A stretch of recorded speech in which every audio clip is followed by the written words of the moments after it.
Ok, alors aujourd'hui c'est un jour très intéressant, merci à vous. C'est aujourd'hui qu'on répond aux questions. Pour ceux qui savent, c'est un moment d'intimité, un moment de fierté, un moment de fraternité. Merci à tout le monde, merci de faire partie de notre mouvement de grandeur. Merci aux anciens, vous êtes très appréciés, vous qui nous suivez depuis longtemps. Aujourd'hui on va répondre à Emma ivoirienne, une entrepreneuse qui a quelques questions intéressantes. Nous répondons à ce sujet parce que beaucoup de personnes ont posé des questions très similaires à cet égard. Je pense qu'il est essentiel, puisqu'on a l'opportunité de kill two birds at the same time. Comment on dit ça en français? Les professeurs en français écrivaient ça. Alors, Emma, pour faire très vite, pour que vous compreniez un peu le contexte, je ne vais pas lire tout ce qui est écrit, sinon ça nous prendra toute la journée. Emma est entrepreneur, elle est une femme courageuse, elle est mère d'un enfant, maman célibataire. Elle a eu l'opportunité d'aller étudier à Paris pendant quelques temps. Elle s'est reprise, a fait un peu d'argent en aparté pour pouvoir commencer quelque chose en Côte d'Ivoire, à Abidjan. Maintenant, c'est la question de savoir pourquoi les choses n'avancent pas. Emma dit être de caractère fort. Caractère fort, c'est discutable hein, quand on dit je suis de caractère, je suis de fort caractère. C'est très discutable parce qu'on ne sait pas toujours quelles en sont les frontières. On va y arriver. Elle est très assidue dans la prière. C'est quelqu'un qui va très souvent en prière. Elle dit avoir placé ses entreprises, dans ce cas son entreprise principale, dans beaucoup de prières avant de commencer. A donné un nom très intéressant à l'entreprise, la grâce de Dieu, espérant que ça avance. Elle a embauché des gens, elle est forte de caractère, c'est-à-dire sur 10 personnes, elle en a déjà viré 7. Et quelquefois en altercation avec la clientèle. Maintenant, l'entreprise n'avance pas correctement parce que quelque part, elle a aussi demandé de l'argent venant d'autres personnes pour essayer d'investir. Des investisseurs. Et elle est censée faire un rapport clair, un rapport par rapport à l'argent qu'elle a emprunté. Alors, comment procéder? Alors, elle veut savoir comment y arriver. Bon, les amis, merci infiniment pour les questions. On vous a toujours demandé de faire des questions. On répond. En tout cas, c'est peut-être pas toujours rapide, mais on fournit un effort pour répondre à vos questions. Je sais que beaucoup de personnes sont incluses dans ce genre d'histoire. Première chose à dire, pour avancer une entreprise, c'est pas seulement question d'avoir l'outillage ou le produit bien, espérant faire de l'argent. L'entreprise a un aspect émotionnel que beaucoup de gens ne comprennent malheureusement pas. La plupart de personnes qui se plaignent disant je ne vais pas chez les Noirs acheter, je préfère aller chez les Libanais. C'est pourquoi? Parce que généralement on dit chez les Noirs quand on va, on vous accueille mal, on vous parle mal, la vendeuse n'est pas polie, elle n'est pas très respectueuse, elle n'est pas très flexible, n'est-ce pas? Alors pourquoi vous faites les mêmes histoires? Malheureusement, je réalise aussi que beaucoup de personnes ne réalisent pas combien ils sont mal polis à l'égard de la clientèle. Les gens n'achètent pas toujours parce qu'ils veulent acheter. Les gens n'achètent pas toujours parce qu'ils ont besoin du produit. Les gens souvent sont impulsés par des pulsions émotionnelles. C'est ça qui fonctionne. L'Occident a compris cela. Voilà pourquoi vous verrez dans certaines entreprises, dans certaines boutiques précises, dont je ne dirai pas le nom pour ne pas faire la publicité, on vous crée des halls. Halls, c'est quoi? Des couloirs serpentés. Au lieu de créer des couloirs tout droits qui vous permettent de sortir directement, on vous crée des couloirs serpentés. Pendant que vous tournez, vous êtes obligé de parcourir tout le couloir avant de sortir du commerce. Et pendant ce temps, donc ça vous prend plus de temps pour sortir que ça ne vous prend pour entrer. Et pendant le temps que vous passez à tourner, vous avez des pulsions émotionnelles. Oh, regarde, je voulais du yaourt, c'est beau ça. Regardez du fraise. Pendant tout ce temps, vous êtes pulsé ou impulsé à acheter quelque chose. Donc, la plupart des clients, la plupart des gens viennent dans votre entreprise, non pas nécessairement parce qu'ils veulent acheter. Ils viennent dans votre entreprise et réalisent que vous êtes gentil, vous êtes sympathique. Bonjour, comment allez-vous? Est-ce que je peux vous aider aujourd'hui? Regardez, on a ça. Regardez, on a ça. Ah, moi, je cherche ça. Ah, mais oui, d'accord, c'est bien, mais malheureusement, on n'en a pas. On a ça comme option. Je pense que c'est aussi bien. C'est d'ailleurs un bon manufactureur ou c'est comme ça que ça fonctionne. Mais malheureusement, j'imagine qu'on dit fort de caractère, souvent chez nous, c'est-à-dire quelqu'un de mal poli. C'est ça qui est la vérité. Beaucoup de gens confondent de force de caractère et être impoli. On te dit un truc, tu es énervé, comme elle l'a dit dans son message, je n'ai certainement pas lu. Elle s'énerve vite, c'est-à-dire qu'elle n'a pas beaucoup de patience. Si le client n'a pas nécessairement d'objectif précis, elle a tendance à... Voilà. Donc les gens vous observent. Ça ne coûte rien de faire preuve de maturité et d'amitié dans ce sens. Deuxième chose, les amis. Le fait d'avoir appelé son entreprise la grâce de Dieu n'est pas une raison pour laquelle elle réussira. Ce n'est pas ça. Ce n'est pas parce que vous appelez votre salon de coiffure gloire de Dieu ou El Shaddai ou je sais pas moi, Jéhovah Nissi que l'entreprise sera à succès. Absolument pas. Si vous entretenez mal l'entreprise, vous gérez mal l'argent, vous parlez mal à la clientèle, vous n'êtes pas flexible, vous n'êtes pas amical, ça n'ira nulle part.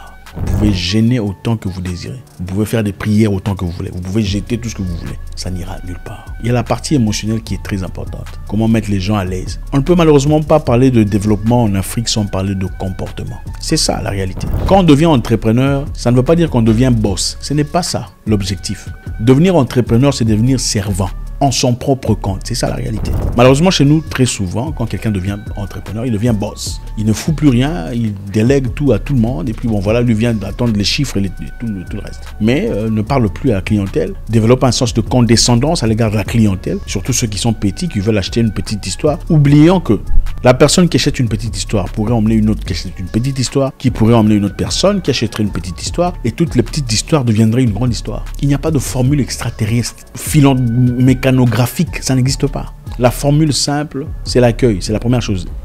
Customer service. Okay? Service client, la gentillesse, la politesse. Pas le « oui, bonjour, est-ce que je peux vous aider ?» Non, c'est pas comme ça que ça fonctionne. Donc, pour revenir à notre histoire, prier pour son entreprise est une bonne chose. Mais la prière seule ne suffit pas. Appeler son entreprise Jésus, tout ça là, ne rendra pas ça mieux que ça n'est. Si vous ne savez pas comment gérer la clientèle, si vous ne savez pas comment gérer l'entreprise. Troisièmement, le staff. Comment entretenir le staff? Beaucoup de gens ne comprennent pas qu'il faut dépenser de l'argent pour en gagner. Quelquefois, il faut dépenser de l'argent, un peu plus d'argent, pour voler quelqu'un de fort dans une autre entreprise. Je vous donne un exemple. Quand on travaillait sur notre restaurant, il y a quand même longtemps, en Afrique du Sud, on avait besoin d'un chef, un excellent chef, pour faire un impact vraiment positif. Ce qu'on a fait, c'était quoi? Quelqu'un nous a conseillé, une personne très expérimentée, d'aller chercher un chef expérimenté qui travaillait déjà dans un hôtel que je ne citerai pas le nom. Un hôtel UP, connu, respecté de la ville. Son salaire était énorme. Le salaire qu'il avait là-bas était considérable. Mais il fallait chercher un moyen de lui accorder une possibilité d'être beaucoup plus à l'aise par rapport à là où il était pour qu'il change. Pourquoi il viendrait chez vous? À part le salaire et la flexibilité du travail. On lui a donné 2 jours d'off. Pardon, 2 jours par semaine de... Off, c'est quoi en français? 2 jours par semaine de... Bref, vous avez compris. Je ne suis pas professeur de français. Et un salaire presque le double du salaire qu'il avait. C'est-à-dire, ça nous pesait sur les épaules. Mais quand les gens sont venus pour la première fois, ils ont senti que c'était extraordinaire. C'était pas une personne prise ici et là. Mais qu'est-ce qu'on a fait après? On a payé l'argent qu'il fallait pendant un temps. Mais il y avait quelqu'un derrière lui qui était en train de faire du shadowing, qui apprenait ce qu'il faisait. Okay. Au cas où il déciderait de partir. Il y a le monsieur, très intéressant qu'on a pris. Donc, ce sont des façons, il faut dépenser de l'argent pour en gagner. Il faut dépenser de l'argent pour en gagner. Beaucoup, malheureusement, dans nos communautés, n'ont pas tendance à faire ça. Ne veulent pas dépenser de l'argent, mais ils veulent la qualité. Pour avoir la qualité, eh ben, il faut être prêt à dépenser de l'argent. Alors, le staff, il faut faire des formations avec le staff. On ne prend pas n'importe qui pour faire un travail. Je me souviens, à longtemps, je travaillais dans une entreprise de customer service, de casino.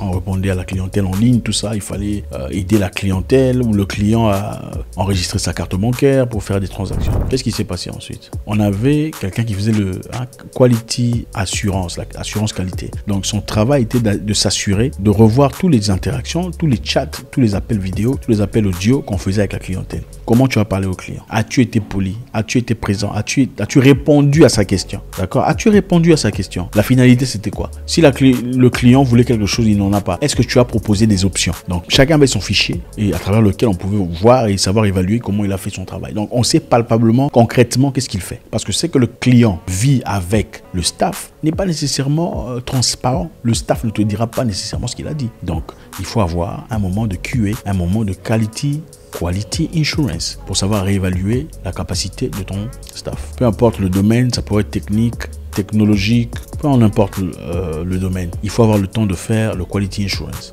Pour récapituler les amis, c'est toujours avec beaucoup de plaisir de reprendre notre amie Emma et à tout le reste qui m'ont écrit des messages similaires. La politesse c'est très important. Faites-vous petit pour grandir. Être entrepreneur ne veut pas dire devenir boss. Être entrepreneur, ça veut dire vous devenez servant, serviteur de votre clientèle. Beaucoup de gens le savent. Quand vous allez dans des entreprises de certaines personnes portugaises, pakistanaises, ils sont très gentils, très sympathiques. Ça vous donne envie de revenir, vous vous sentez bien. Quand vous allez généralement chez l'un des nôtres, quelquefois ça peut être pas agréable. Bonjour. Ce n'est pas agréable. J'ai vu quand même quelqu'un dans un pays en Afrique centrale, dont je tairai le nom, qui m'a vraiment impressionné dans sa gentillesse, sa sympathie. Pendant que le staff était en train de gonfler. D'ailleurs, je le dirais, c'était au Congo. Le staff est en train de gonfler. Non, on veut partir, il est tard. Le staff est en train de partir. Lui-même, il prend l'oreille, il dit « Bonjour monsieur, comment allez-vous? Comment je peux vous aider? Qu'est-ce que vous désirez ?» C'était un restaurant-bar. Mais sa gentillesse, la sympathie, le monsieur a fait tout ce qu'il pouvait. Ça nous a encore donné envie de revenir travailler. Pas travailler, enfin de revenir manger et boire. Dieu, c'est bien. Mais Dieu, c'est dans les actes. Dieu, c'est dans la sympathie, la bienveillance, la gentillesse, l'humilité qu'il faut développer. Merci infiniment les amis, j'espère qu'on a touché les points essentiels. Il y a beaucoup de choses à dire. C'est important d'échanger, de partager. Je vous souhaite une excellente soirée. J'espère vous parler encore très bientôt dans une nouvelle vidéo. Au revoir.